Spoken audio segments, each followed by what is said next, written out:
Welcome to the City Current Show, powered by Higginbotham Insurance and Financial Services. This show focuses on sharing good news and powering the good in our community. Now here's your host, City Current CEO, Jeremy Park. Welcome back to the City Current Show, powered by Higginbotham. I'm your host, Jeremy Park. We're always honored to bring you inspiring stories of individuals and organizations making a difference, empowering the good.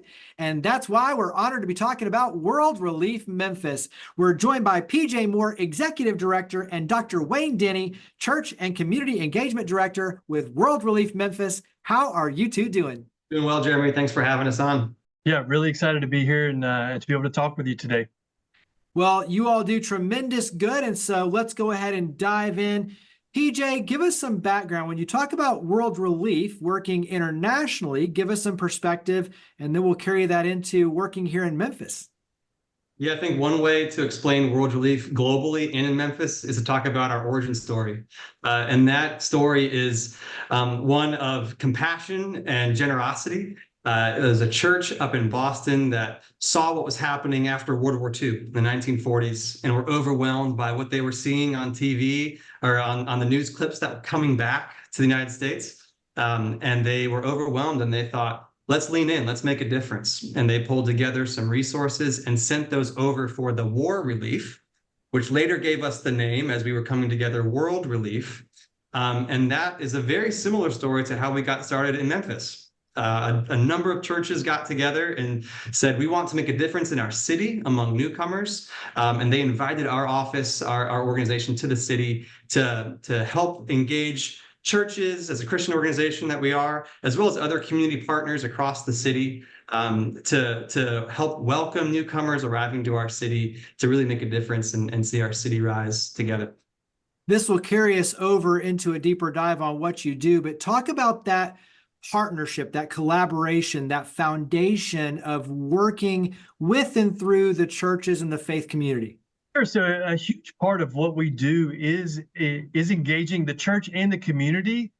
For us, a big part of what we do is just looking at how God has commanded us to love our neighbor, and we also just view engaging the community as vital to refugee resettlement. When you think about what are the things that a refugee has to give up when they move?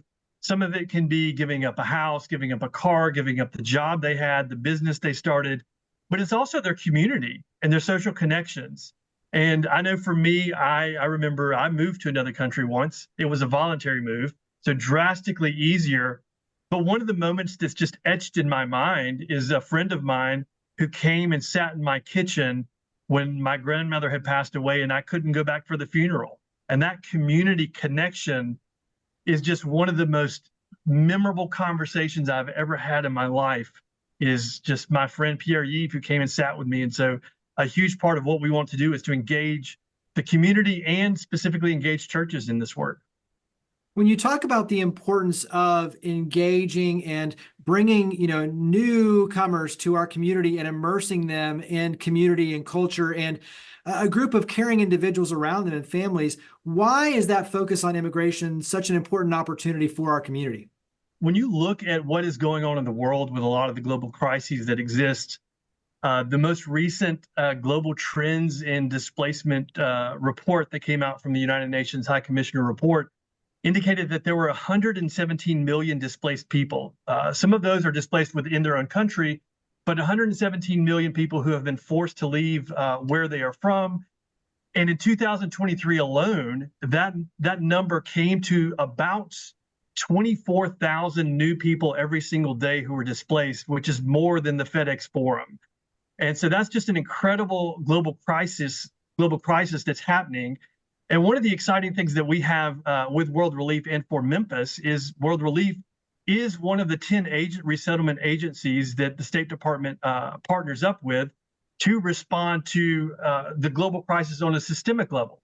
And Memphis is one of over 15 offices that World Relief has. And so it's an incredible opportunity for Memphis to step into that area and really welcome people who we feel like embody that grit grind attitude of Memphis in just an incredible way. Talk about how it works with World Relief Memphis. So World Relief, we have a number of partners across the city, and we kind of frame our work around really three different phases of someone coming to our city. There's that initial welcome. So we have services to serve refugees that have fled that persecution. They've been welcomed by our U.S. State Department to come to the United States. They've gone through a series of vets and screenings and checks and things. And we pick them up from the airport and bring them back to an apartment that we've acquired and have fully furnished, bring them back to a warm meal.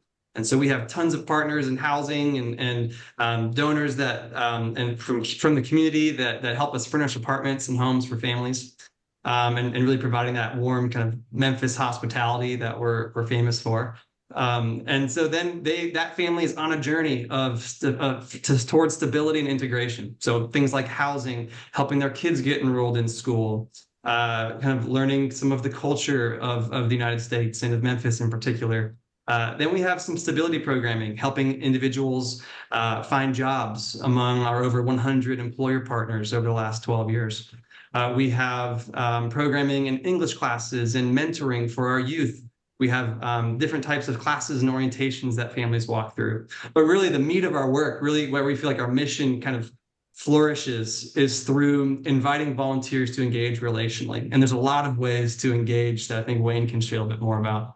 Yeah, and before we dive into that, I want each of you to kind of share a story, because when you talk about all of these individuals, these families, like they all have a story, right? And so when you talk about success and being able to assimilate and the one-on-one connections that lead to then new job opportunities and, all of these things that you're talking about, give us a little bit of an illustration for each of you for just, one, and you don't have to name specific names, but one that comes into mind in terms of talking about that journey and what that means for the individual and their family. I'll share just something that I think might land with the audience is I cut my teeth in job services. And so I've got lots of stories of working with employer partners around the city. We have a unique opportunity where we're welcoming dozens of new workers that are hungry to engage in our economy, that are ready to work when they get here. They're E-Verify ready. And we've launched warehouse logistic lines with newly arriving families. And so there's lots of opportunity there. A story that comes to mind where I really feel like the grit is displayed of our clients is a friend of mine named John, who came, many remember the Lost Boys of Sudan in the late 90s, early 2000s that were coming to the United States, and many came to Memphis. He was a part of that group that came. And he served as a janitor for a number of years at a local church, and he had the dream of becoming a police officer. And he is now, he went through the academy and is now a Memphis City police officer serving our community. And it's just a wonderful story of how our families that we get to welcome and walk alongside in those first months and weeks really want to play a vital role in our community. Yeah. Wayne, carry that over into a story that resonates and, kind of pops into your mind first, and then we'll definitely start diving into how the community can get involved. Sure. So one story, and it's interesting, I ran into someone just this past weekend who about a year ago had signed on to be one of our Good Neighbor teams. So that I would say is one of the more intensive ways in which someone steps in to volunteer. We'll get a group of about 8 to 12 people who say, yeah, we want to be connected with a family and really walk with them. And we ask people to volunteer for 6 months. We ask people to walk with a family for 6 months. But here we are a year later, and I ran into this individual, and he was, it just struck me the way that he was almost bragging on the way in which he would talk about one of his own kids or grandkids. And he said, yeah, the son of this family that we've worked with, saw them find jobs, find housing, get their kids enrolled in school. And he said, we've recently been a part of helping them get transportation, get a car, and we go see the son's soccer games. We as a group just continue to see this family integrate into Memphis and thrive in Memphis. And one of the things that I loved about the story was it was a story of seeing a family a year later being integrated into the community, participating in a local sports team, working, doing all that. And yet at the same time, it was also a story of seeing this individual who was part of a team being transformed. And the other layer to that story is last year, I remember talking with a church leader at this church who was commenting on how other-centered this particular group in the church was, and that they were unique. They had this passion for helping others that was contagious. And when we had conversations about what was it that sparked that, the biggest thing that they identified was that there were 2 refugees who were part of their group. And so that is something that we love to see, is the mutual transformation. We so often see our clients, refugees, who they are assisted through a very difficult time, and yet we over and over see volunteers who step in, volunteers who don't have cross-cultural experience, who don't speak other languages, but come to us and say, here I am, what can I do? We give them something to do, and they are transformed in the process. And I feel like that's a central theme when you talk about volunteerism. You hear the volunteer always say, I got so much more out of it than they did, you know? And to your point, you're so enriched because as you're pouring in and helping someone else, you're learning about their culture and you're building these amazing relationships that bring our community together. And, you know, empathy, respect, kindness, caring. There's so many things that I think when you talk about the benefit for others, but the benefit back to yourself and your family, it just opens up so many more doors of opportunity to connect at a much deeper level with those who are our neighbors. And that's, to me, how our community moves forward and thrives, because it's people working together and caring about other people. And so when you look at other ways to get behind your efforts to support World Relief Memphis, what are some other ways through the volunteerism, financial contributions? What are some other ways we can help? One quick thing is, if you go to Google World Relief Memphis, look at our website, there is a Get Involved section with a volunteer page, and all of the volunteers opportunities that we have are listed there. And there's a spectrum of helping set up an apartment, driving someone to an appointment, helping someone get to English classes. There's a language partner. There is these good neighbor teams that I've talked about, people that are willing to say, hey, I would really want to step in and help a family. And then we have other things. We've talked to, there's ways in which people can, on a more big picture level, partner with us. We have employers who are looking to partner with us as far as hiring our clients. Sometimes we have employers who have volunteer or giving programs. Those are things that we can work with. We're always looking for housing partners who are able to connect with us, people that would be willing to do donation drives, collect for goods, or financial giving. So there's quite a bit of ways in which people can step in, and it really ranges from whether someone has just a little bit of time occasionally, or they really want to dive in and develop some relationships. And I mean, I'm always encouraging people to go that way. I think those are the ones that really transform people, and people get to see the fruit of how encouraging this can be. But there is a wide range of opportunities and ways to step in. Yeah, and I'm glad you mentioned too that, you know, from the employer side, so many ways to engage, obviously for furnishing apartments and, you know, take anything you can think of to take care of a family. What would you need, you know, to live? All of those become opportunities to give back and help others. Carry that into timing, because I've got to believe this is a year-round, you know, continual, hey, new people coming in. Is there a peak season? Is it a regular ongoing? I mean, is this something that every single day is an opportunity to engage? Yeah, I'll say that, you know, we want Memphis to love their neighbors, right? And it's never a bad time to reach out and to support your neighbor. And so we've got families coming year round. You know, some people may recall, you know, when Kabul fell in Afghanistan. And that was a really intense time for our organization in response to that. When Afghans began to come to the United States, we all remember those images we watched on TV. It's devastating. There were peaks when something happens, like in Ukraine, when that conflict began.